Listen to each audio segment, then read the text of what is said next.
všetkým rada poďakovala za pozitívnu odozvu a hlavne tým, čo mi napísali. Bolo vás naozaj veľa.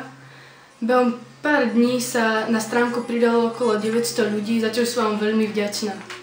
Dnes by som rada hovorila o tom, ako nahradzame naše slová cudzími slovami. Myslím, že každý Slovan bude súhlasiť, keď poviem, že to nie je správne. Zoberme si napríklad slovo Slovan. Slovan je ten, ktorý pozná slova, ale nie ako ostatní. Slovan je ten, ktorý pozná význam slov a ich korene. Napríklad zoberme si slovo šťastie. Slovo šťastie sa skladá zo slov s a časť. To znamená, že keď je niekto napríklad bohatý, tak nebude šťastný, lebo mal len jednu časť z celku. Byť šťastný znamená mať všetky časti z celku, aby sme boli šťastní. Teraz si napríklad predstavte, ako niekto povie vetu ja som tak happy. Slovo tým stráca svoj význam a aj svoju dušu.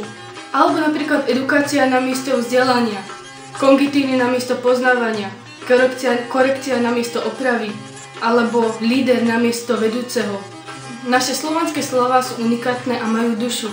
Preto sa prezentujeme ako národ, ktorý je hrdý na svoj domovský jazyk. Máme povinnosť si ho chrániť. Na záver by som rada dodala, že sa vidíme 8. júla na Morave na oslavách Boha Kupalu.